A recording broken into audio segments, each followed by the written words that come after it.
Hey guys, the day's finally here. We got the 6-liter in here on a stand, and we're gonna be tearing it down, cleaning everything up, inspecting it, installing the new heads, going through, getting this thing back together. Stay tuned.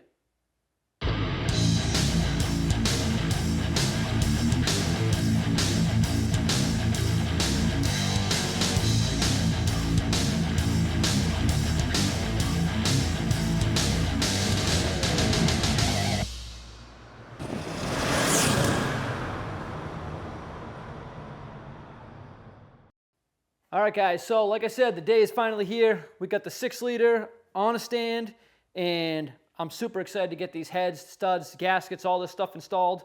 And we're gonna start by tearing everything down. And most of this stuff that I have, basically, we're gonna tear down the valve covers, pull the injectors out and all that kind of stuff. I'm just gonna time lapse over that because I do have videos showing you how to take injectors out, how to take that all apart. So don't really need to repeat that. If you need to see any of that, I'll put some links in the description below. So let's get this torn down to that point, and once we get there, I'll stop. I'll kind of tell you where we're at, what the next steps are, and go from there. So here we go.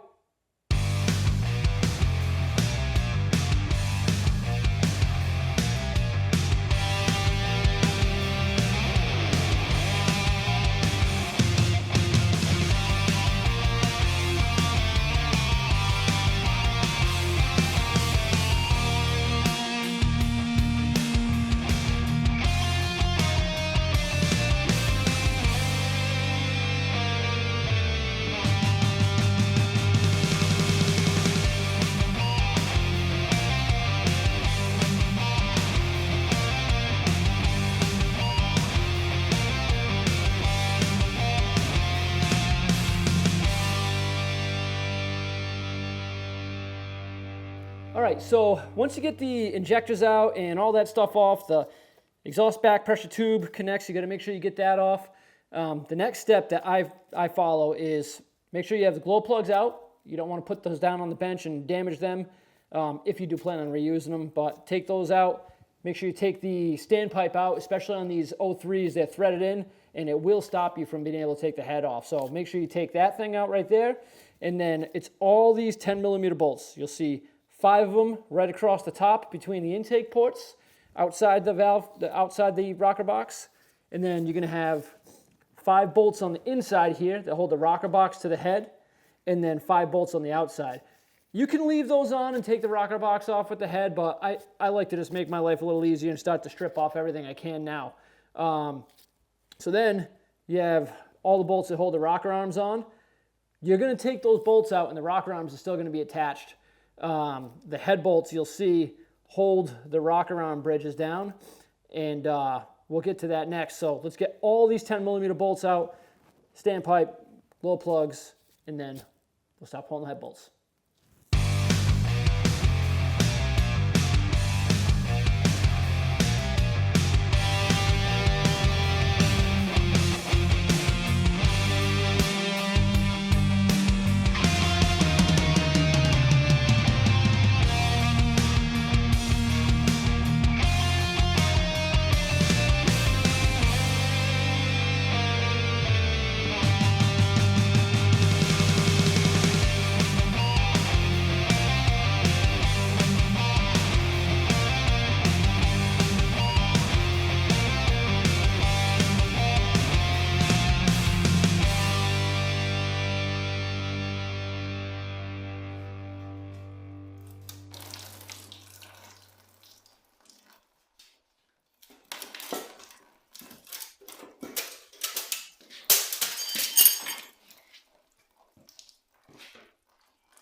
All right, now that we get the heads off, the biggest thing, and this is by far one of the most controversial things on 6 liters, is block prep. So first things first, I mean, we are doing lifters in this thing, so we're going to end up taking all this out, but I like to do that after I clean the block. And then obviously you're going to wipe the block down one last time with degreaser or brake cleaner before you assemble it. But first thing I like to do is make sure that you get some lint-free shop rags in here. Don't use the red rags. Red rags on an engine are just about the worst thing you can do because they just leave lint everywhere. Now keep in mind, this isn't going to stop everything. So we're going to go back in after with a shop vac once we clean the block and vacuum everything out. But we're going to get a rag in here, and then all the oil holes, I like to stuff little pieces of rag in. Just don't push them down too deep so you can't get them back out. But you're going to cut up little balls of blue rag and stuff them in there so you can get them out with a pick or maybe even the shop vac later on. And then once we get that in, I'm going to show you my steps to prepping a block.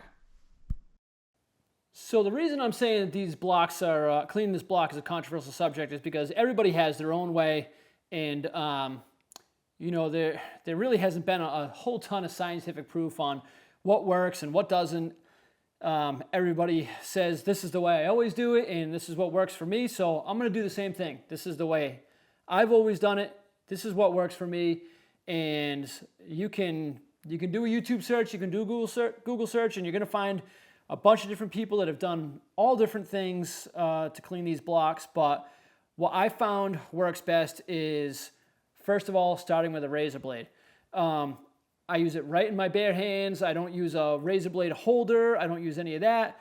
The whole idea here is to get the block clean. We're not trying to mill this block flat. Basically, we're going to clean it.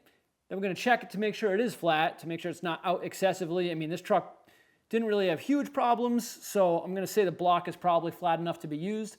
But the big mistake a lot of people make is using abrasive tools like pneumatic power tools and really going crazy and trying to get all of this staining off of the block.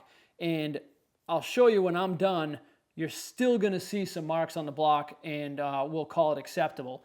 So what I do is, like I was saying, I use a razor blade by hand, take my time, really spend a lot of time just slowly picking away, and you'll feel it. Make sure you're not catching edges.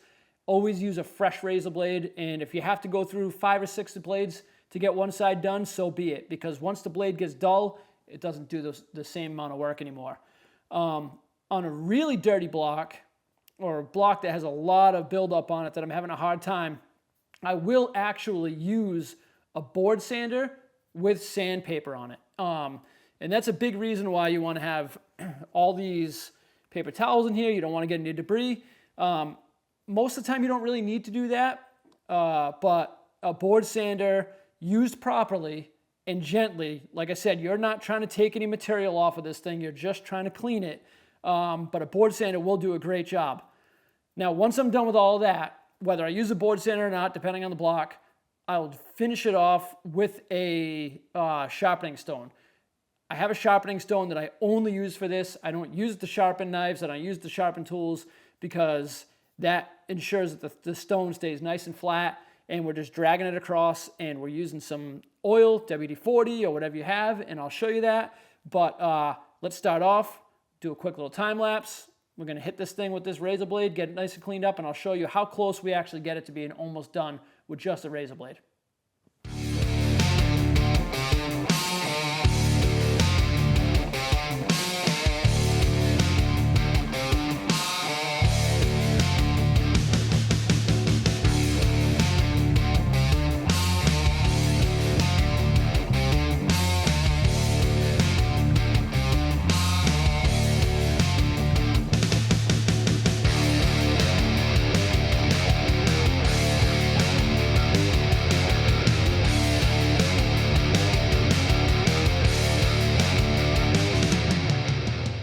All right, so we went over this whole thing with the razor blade and we got it pretty cleaned up, and I'm still seeing a few spots that I had a hard time with.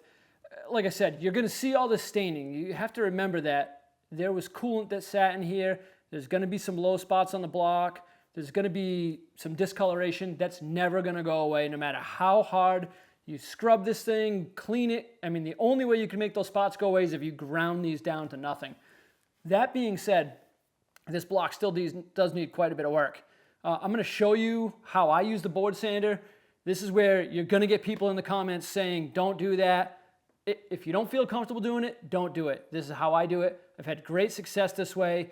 I've only in my entire career I've had to have done at least 75 to 100 of these head gasket jobs. And I've only ever had 1 or 2 come back, and I don't attribute it to block prep. I feel as though it was, we used heads, anything along those lines, but this is how I do it. I was taught this by a machinist, so take that for what you will, but I use a little bit of WD-40. I spray it right on the block, and then I use a nice board sander. Very minimal pressure. You're letting the paper do the work. You're not trying to grind off a bunch of metal on this thing. You are just cleaning this thing up. So here we go.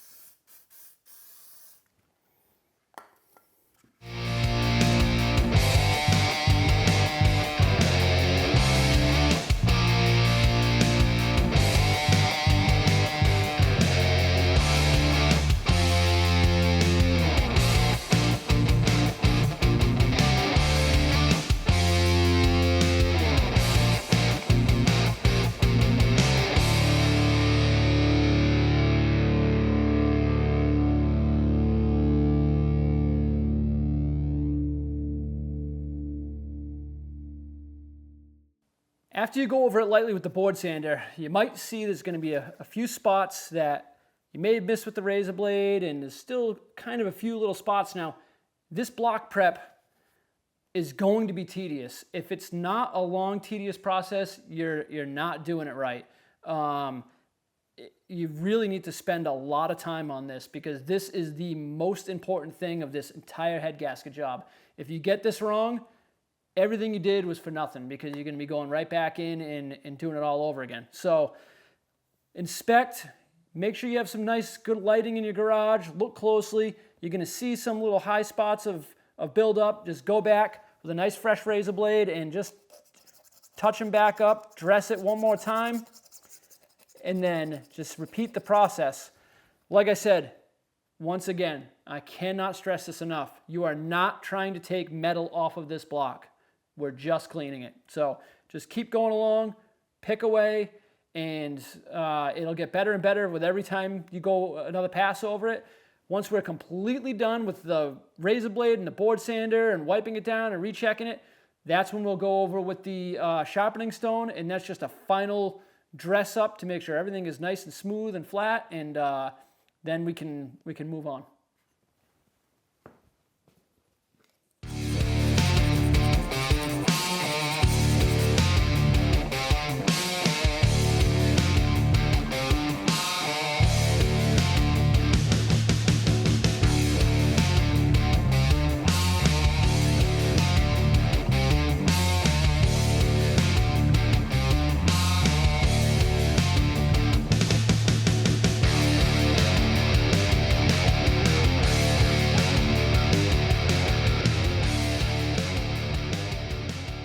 All right, so this is pretty much the finish you're going for. Like I said, you're still going to see this staining in these marks on this block. It's never going to go away. If you make it go away, you really messed up the block pretty bad. That's a mistake some guys do make. They think, oh, the block is still dirty, still has spots. They clean, and then those marks are gone, and well, they've just warped the block. So you can see, this is what it looks like before.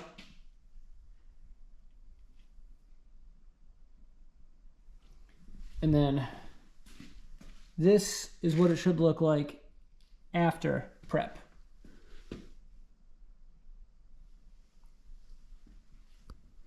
So next step would be take a shop vac, vacuum everything out really good, vacuum out the cylinder walls, cylinders, pistons, all that, vacuum that out. Get the little pieces of rag out of the oil drain holes. And then this all has to be cleaned down before reassembly. So right now might be a good time if you want. We're going to blow out the bolt holes. Make sure you put a rag around the blowgun. Blow all these head bolt holes out, all these up here.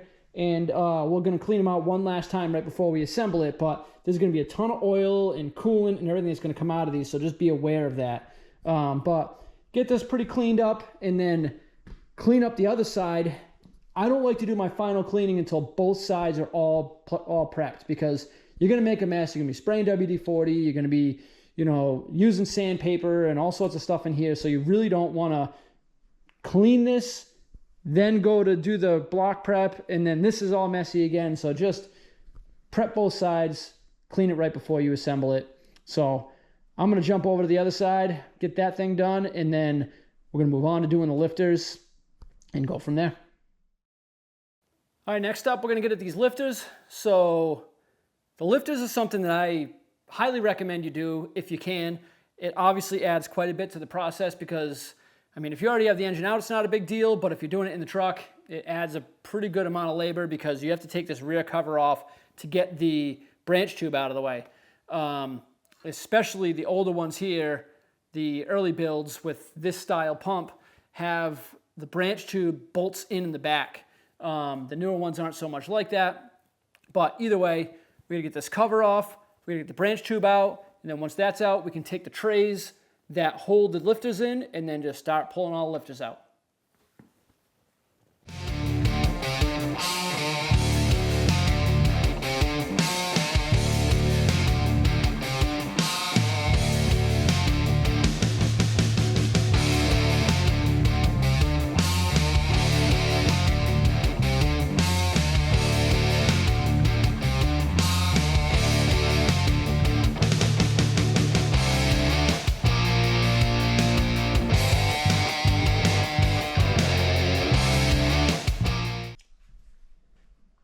So after you get the lifters out, the next thing you want to do is kind of go along and inspect the camshaft and just make sure that, I don't know if it's going to be easy to see on this camera or not, I might be completely blowing it out, but make sure the camshaft doesn't look like it has anything crazy on it.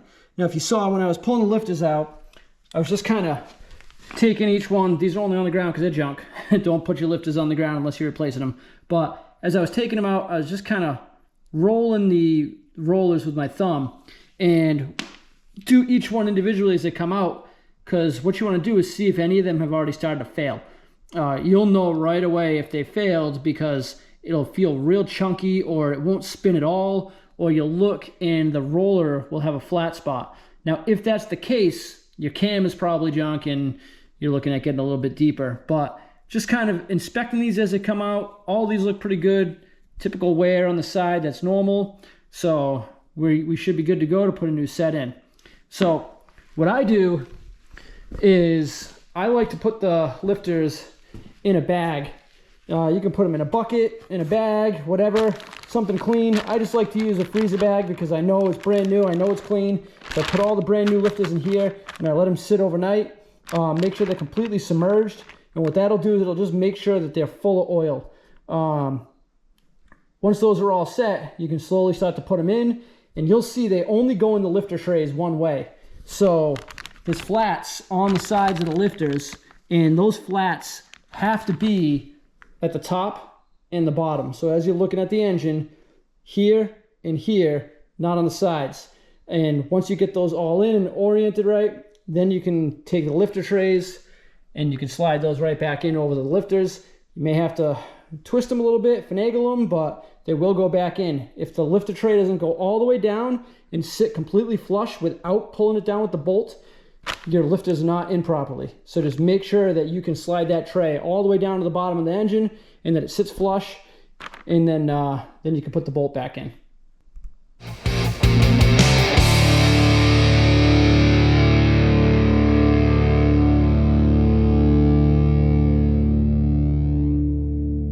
All right, guys, well, I think this is a pretty good stopping point for the night.